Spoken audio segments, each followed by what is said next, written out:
خضر نے اس کے تختے توڑ دیے۔ موسیٰ نے کہا کیا آپ اس کو اس لیے توڑ رہے ہیں کہ کشتی والے سب ڈوب جائیں؟ یہ تو آپ نے بڑی خطرناک بات کر دی۔ خضر نے جواب دیا کہ میں نے پہلے ہی تجھ سے کہہ دیا تھا کہ آپ میرے ساتھ ہرگز صبر نہیں کر سکیں گے۔ موسیٰ نے جواب دیا کہ میری بھول پر مجھے نہ پکڑیے اور مجھے میرے کام میں تنگی میں نہ ڈالیے۔ دونوں نے سفر شروع کیا۔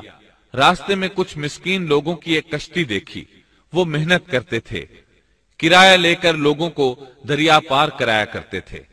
انہوں نے خضر علیہ السلام کو پہچان لیا، انہیں اور موسیٰ علیہ السلام کو کشتی پر سوار کر لیا۔ سفر کے دوران خضر علیہ السلام نے لوہا پکڑا اور لگے کشتی میں سوراخ کرنے۔ کشتی کے ڈوبنے کا خطرہ پیدا ہو گیا، لوگ پانی کشتی سے باہر پھینکنے لگے۔ اس طرح کشتی خطرے سے نکل آئی۔ موسیٰ علیہ السلام نے اس فعل کو ناپسند فرمایا اور بولے کیا لوگوں کو ڈبونے کا ارادہ ہے؟ خضر علیہ السلام نے جواب دیا کہ میں نے تو پہلے ہی کہہ دیا تھا کہ آپ میرے ساتھ صبر نہیں کر سکیں گے۔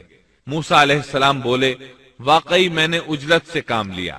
انہوں نے معذرت کی۔ سورۃ الکہف آیت 74 تا 76 میں ہے۔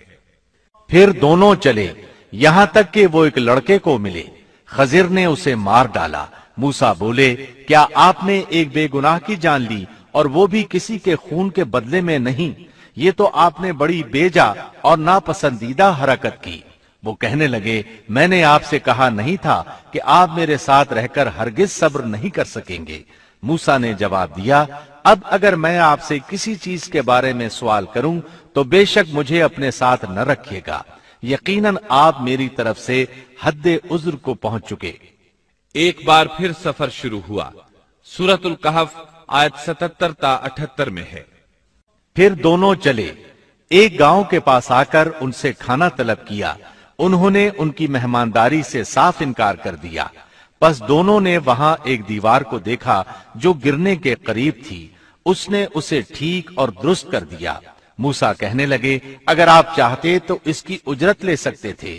اس نے کہا بس اب آپ کے اور میرے درمیان جدائی ہے۔ اب میں ان باتوں کی حقیقت بتاؤں گا جن پر آپ صبر نہ کر سکے۔ اب انہوں نے وضاحت کی۔ سورۃ الکہف آیت 79 میں ہے۔ کشتی تو چند مسکینوں کی تھی جو دریا میں کام کاج کرتے تھے۔ میں نے اس میں کچھ توڑ پھوڑ کرنے کا ارادہ کر لیا کیونکہ ان کے آگے ایک بادشاہ تھا جو ہر ایک صحیح سالم کشتی کو جبرن ضبط کر لیتا تھا۔ پھر انہوں نے دوسرے واقعے کے متعلق بتایا۔ سورۃ الکہف آیت 80 اور 81 میں ہے۔ اور اس لڑکے کے ماں باپ ایماندار تھے، ہمیں خوف ہوا کہ کہیں یہ انہیں اپنی سرکشی اور کفر سے عاجز اور پریشان نہ کر دے، اس لیے ہم نے چاہا کہ انہیں ان کا پروردگار اس کے بدلے اس سے بہتر پاکیزگی والا، اس سے زیادہ پیار محبت والا بچہ عنایت فرمائے۔ تیسرے واقعے کی وضاحت سورۃ الکہف آیت 82 میں ہے۔ دیوار کا قصہ یہ ہے کہ اس شہر میں 2 یتیم بچے ہیں جن کا خزانہ ان کی دیوار کے نیچے دفن ہے۔ ان کا باپ بہت نیک تھا، تو تیرے رب کی چاہت تھی کہ یہ دونوں یتیم اپنی جوانی کی عمر میں آ کر اپنا یہ خزانہ تیرے رب کی مہربانی اور رحمت سے نکالے۔ ان تینوں قصص اور معاملات کی وضاحت کرنے کے بعد خضر علیہ السلام ایک عظیم امر بیان کرتے ہوئے فرماتے ہیں۔ سورۃ الکہف آیت 82 میں ہے۔ میں نے اپنی رائے سے کوئی کام نہیں کیا، یہ تھی اصل حقیقت ان واقعات کی جن پر آپ صبر نہ کر سکے۔ اللہ تعالیٰ نے خضر علیہ السلام کو بعض امور غیب پر اطلاع دے دی اور وحی کے ذریعے ان پر چند غیبی معاملات ظاہر فرما دیے۔ اس طرح وہ جان گئے کہ وہ بادشاہ نئی کشتیاں غصب کر لیتا ہے، وہ بچہ بڑا ہو کر سرکش بنے گا اور دونوں بچے بڑے ہو کر اپنا خزانہ نکالیں گے۔ یہ امور علم نبوت کی وجہ سے واقع ہوئے تھے۔ اپنی طرف سے خضر علیہ السلام نے یہ تصرفات نہیں کیے تھے۔ یہ علم انسان کی ذات کی طرف سے نہیں ہوتا، نہ ہی ہر انسان کو یہ علم حاصل ہو سکتا ہے۔ یہ تو صرف انبیاء کرام کو اللہ تعالیٰ کی جانب سے حاصل ہوتا ہے، وہ جسے چاہتا ہے عطا کرتا ہے، جیسا کہ یہ علم موسیٰ علیہ السلام کو عطا نہیں فرمایا اور خضر علیہ السلام کو بتلا دیا۔ بنی اسرائیل میدان تیہ میں 40 سال تک مسلسل محصور رہے۔ اسی اثنا میں ہارون علیہ السلام وفات پا گئے۔ انہیں اس میدان میں دفن کیا گیا اور ان کی وفات کے صرف 2 سال بعد موسیٰ علیہ السلام بھی وفات پا گئے۔ ان کی وفات بھی اسی میدان میں ہوئی۔ امام بخاری رحمت اللہ علیہ نے ابو ہریرہ رضی اللہ عنہ سے ایک روایت نقل کی ہے۔ ابو ہریرہ رضی اللہ عنہ بیان کرتے ہیں کہ ملک الموت کو موسیٰ علیہ السلام کی طرف روانہ کیا گیا۔ جب وہ آئے تو موسیٰ علیہ السلام نے انہیں ایک تمانچہ مارا۔ وہ پروردگار کے پاس واپس لوٹ گئے اور عرض کیا، باری تعالیٰ تو نے مجھے ایسے بندے کے پاس بھیج دیا جو مرنا نہیں چاہتا۔ اللہ تعالیٰ نے فرمایا، تو پھر ان کے پاس جا اور اس سے کہہ کہ ایک بیل کی پشت پر اپنا ہاتھ رکھیں، جتنے بال ان کے ہاتھ کے نیچے آئیں گے اتنے برس ہی انہیں زندگی مل جائے گی۔ موسیٰ علیہ السلام نے عرض کیا، اے پروردگار پھر اس کے بعد کیا ہوگا؟ فرمایا، پھر بھی مرنا ہے۔ تب موسیٰ علیہ السلام نے عرض کیا، تو پھر ابھی صحیح۔ پھر انہوں نے اللہ تعالیٰ سے دعا کی کہ انہیں مقدس زمین یعنی بیت المقدس سے ایک پتھر پھینکنے کی مقدار کے برابر قریب کر دے۔ ابو ہریرہ رضی اللہ عنہ فرماتے ہیں کہ نبی کریم صلی اللہ علیہ وسلم نے فرمایا، اگر میں وہاں ہوتا تو تمہیں موسیٰ علیہ السلام کی قبر بتا دیتا، وہ راستے کے کنارے سرخ ٹیلے کے نیچے ہے۔ اس حدیث کو امام بخاری نے صحیح بخاری میں بیان کیا ہے۔ معلوم ہوا کہ انبیاء کرام کو موت کے وقت اختیار دیا جاتا ہے کہ دنیا میں اور رہنا چاہتے ہیں تو رہ سکتے ہیں، لیکن آخر موت ہے۔ سورۃ الزمر آیت 30 میں اللہ تعالیٰ نے نبی کریم صلی اللہ علیہ وسلم سے فرمایا، یقیناً خود آپ کو بھی موت کا مزہ چکھنا ہے اور یہ سب بھی مرنے والے ہیں۔ موسیٰ علیہ السلام کی قبر بیت المقدس کی طرف جانے والے راستے کے کنارے پر ہے اور صرف اتنی دور ہے کہ جتنی دور پتھر پھینکا جا سکے۔ آپ کی قبر سرخ ٹیلے کے نشیب میں ہے۔ اللہ تعالیٰ نے آپ کو مسجد اقصی کے قریب دفن ہونا نصیب فرمایا۔ اور اس طرح اللہ کے 2 عظیم اور کریم نبیوں کا قصہ اپنے اختتام کو پہنچا۔